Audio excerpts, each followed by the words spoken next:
వలస కార్మికుల కోసం ఇప్పటివరకు 468 స్టామిక్ రైళ్లు నడిపామని తెలిపింది కేంద్రం. కరోనా నియంత్రణ చర్యలపై సెంట్రల్ గవర్నమెంట్ అధికారులు మాట్లాడుతున్నారు. లైవ్ చూద్దాం.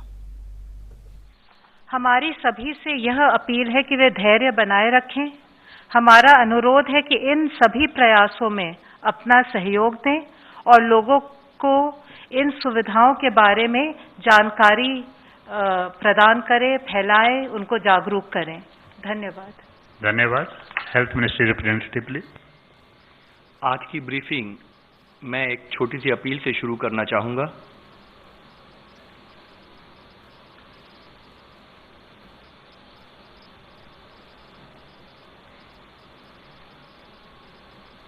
चलिए फिर से बच्चे बन जाते हैं. बच्चों और बचपन से हमें बहुत कुछ सीखना है. याद है जब बचपन में हमें खांसी बुखार हो जाता था, बदन दुखता था, तो हम रोते हुए माँ के पास जाते थे और उन्हें अपनी तकलीफ बताते थे. माँ कुछ घर की दवाई जैसे काढ़ा हो, हल्दी हो, उससे आराम देती थी. हमें जरूरत पड़ने पर डॉक्टर के पास ले जाती थी.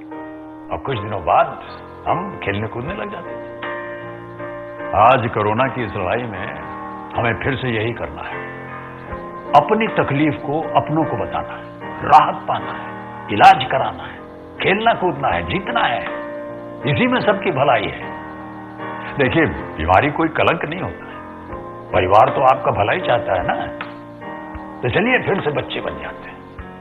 अपनी तकलीफ अपनों को बताते हैं. कोरोना से हमें लड़ना है, डरना नहीं है.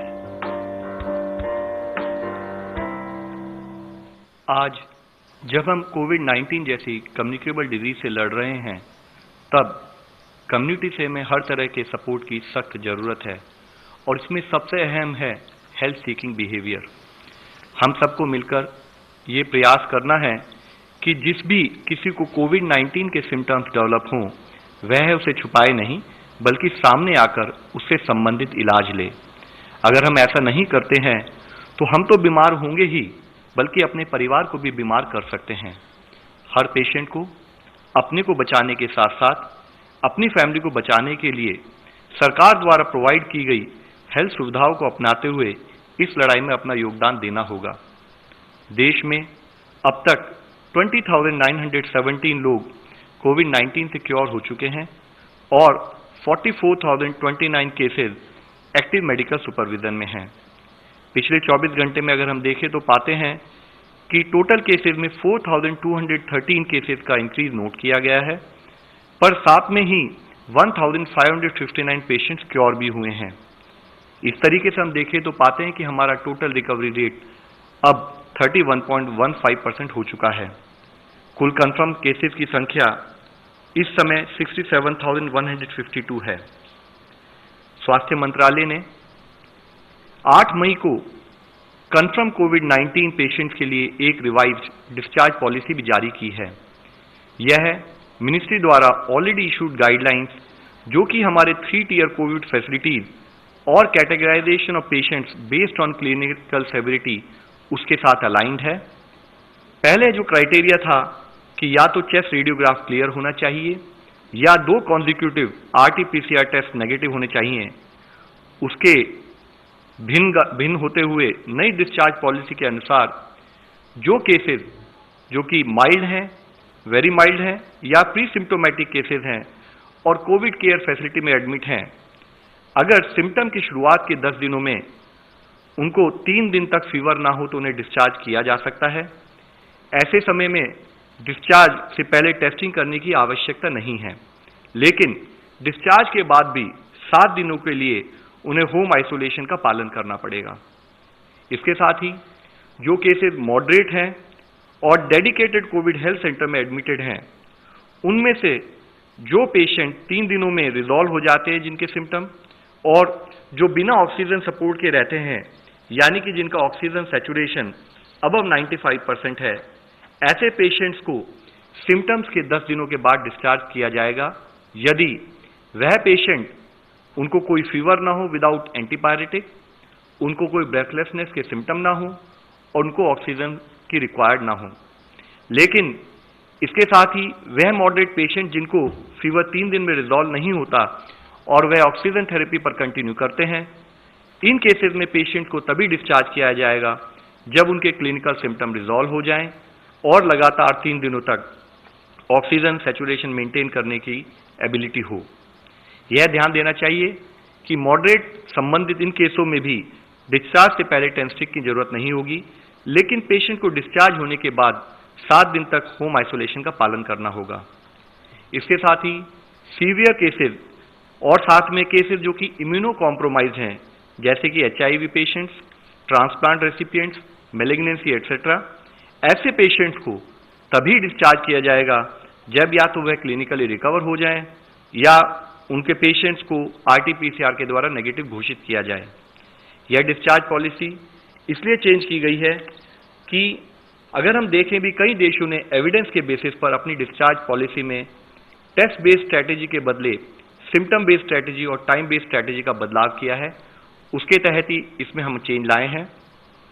साथ ही ICMR के लैब सर्वेलेंस डेटा के रिव्यू के अनुसार भी RT-PCR पॉजिटिव केसेस पेशेंट्स 10 दिन बाद नेगेटिव टर्न हो जाते हैं।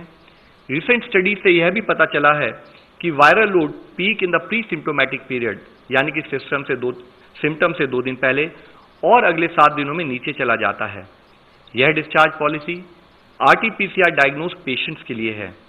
यह जानना जरूरी है कि यह डिस्चार्ज पॉलिसी होम और फैसिलिटी क्वारंटाइन पेशेंट्स के लिए नहीं है, क्योंकि क्वारंटाइन एसिम्टोमेटिक और हेल्दी पर्सन्स के लिए है जो वायरस से एक्सपोज्ड हैं लेकिन उन्हें कोई सिम्टम नहीं दिखता है।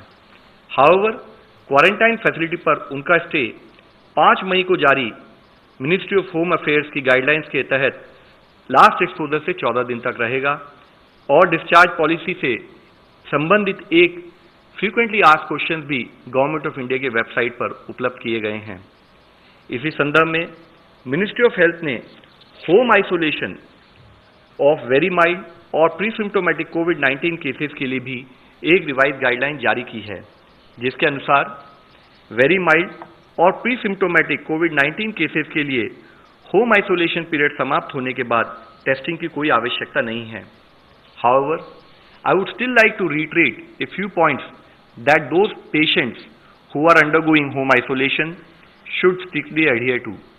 उनको एक सेल्फ डिक्लेरेशन फॉर्म साइन करना होगा, हमेशा ट्रिपल लेयर्ड मास्क पहनना होगा, एक आइडेंटिफाइड रूम में आइसोलेशन मेंटेन करना होगा, वह जो एल्डरली हैं या जो कोमॉर्बिड कंडीशंस वाले पेशेंट्स हैं या और फैमिली मेंबर हैं उनसे दूर रहें, हेल्थ हाइजीन मेंटेन करें और अपनी सेल्फ मॉनिटरिंग करें।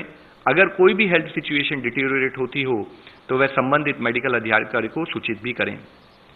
माननीय स्वास्थ्य मंत्री जी ने north eastern states Arunachal Pradesh, Assam, Manipur, Meghalaya, Mizoram, Nagaland, Tripura और सिक्किम के साथ एक वीडियो कॉन्फ्रेंस के जरिए राज्यों में कोविड स्थिति की समीक्षा की।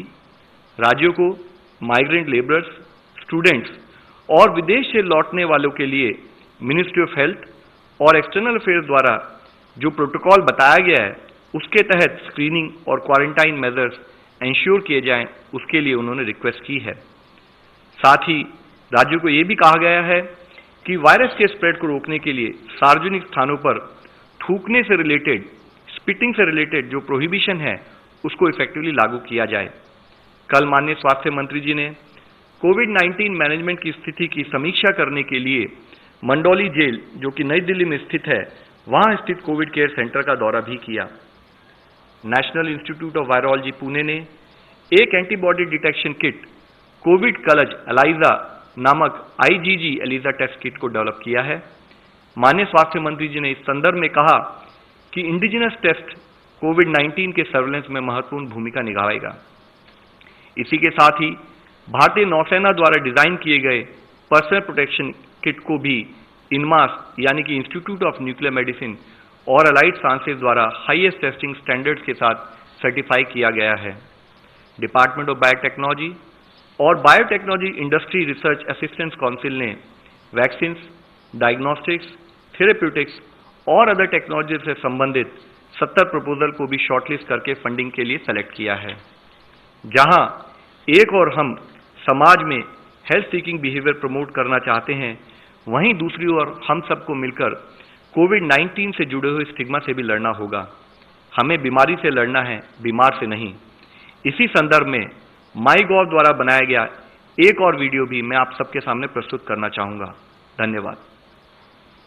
देखिए, कोरोना हम पर दो तरह के हमले करता है, पहला शारीरिक और दूसरा मानसिक। मानसिक हमला हमें संदेह पैदा करता है, मन में कहीं एक शक पैदा करता है, यहां तक कि हम उस इंसान से भी डरने लगते हैं जो अस्पताल से ठीक होकर घर आया है। वो इंसान जिसे डॉक्टरों ने ताली बजा करके घर भेजा है। देखा होगा आपने टीवी पर कि अस्पताल से ठीक होकर वापस आने पर घर और समाज के लोग उन पर फूलों की वर्षा करते हैं। शारीरिक लड़ाई के लिए तो दुनिया भर के जानकार कोशिश कर रहे हैं, और मानसिक लड़ाई हमें ही जीतनी पड़ेगी। यदि हम हार गए तो कोरोना जीत जाएगा, और ये हम कभी होने नहीं देंगे। अपनों को अपनाएंगे, सही सलामत कर लाएंगे।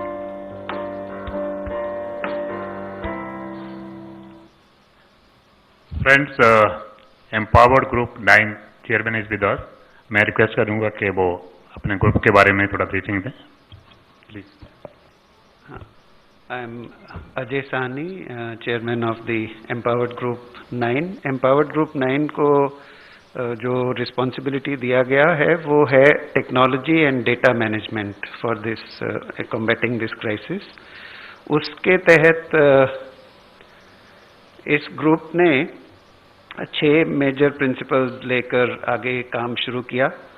इसमें पूरा जो हमारा सैंपल कलेक्शन से लेकर testing, ICMR, NCDC, ministries, citizens जिनको की कुछ सुविधाएं उपलब्ध करनी है, इंडस्ट्री और पब्लिक को, कमर्शियल एंटिटीज़ को और स्टेट गवर्नमेंट्स को, जो लोग फील्ड में काम कर रहे हैं उनको किस तरह की डेटा और उस तरह से सुविधाएं उपलब्ध कराई जाएं, उसमें काम शुरू किया। और उसमें एक सबसे पहला काम ये रखा कि सिटीजन्स के लिए किस तरह का टूल डिप्लॉय किया जाए, जो कि आरोग्य सेतु के रूप में उभर के आया, और उस पर मैं आगे चर्चा करूंगा। उसके बाद डेटा अवेलेबिलिटी जो कि टेस्टिंग से रिलेटेड है, ICMR, NCDC और स्टेट्स में, उसका फ्लो कैसे बनाया जाए, उसमें मदद करने की कोशिश की। उसके अलावा जो स्मार्टफोन्स के लिए तो आरोग्य सेतु ऐप आया, लेकिन जिनके पास स्मार्टफोन नहीं है, जिनके पास फीचर फोन है या लैंडलाइन है, उनको किस तरह से मदद की जा सके उसकी भी चिंता की गई। और डेटा प्राइवेसी के ऊपर काफ़ी काम किया गया कि ये ना हो कि हम किसी के पर्सनल डेटा का किसी भी तरह से कोई दुरुपयोग हो, तो उसकी बहुत चिंता की गई और उसके लिए बड़ी अच्छी एक प्राइवेसी पॉलिसी भी बनाई गई और उस पर अमल भी किया जा रहा है। और उसके अलावा जो हमारी फील्ड लेवल इंस्टीट्यूशंस हैं, common service centre, NIELIT, CDAC, STPI, department of telecom के जो BSNL के लोग हैं पूरे देश में, उनकी मदद भी ली गई for many of these activities. और जहाँ पर टेस्टिंग सेंटर्स हैं उनमें भी कुछ लोगों को भेजा गया ताकि डेटा एंट्री वगैरह में उनको सुविधा हो पाए।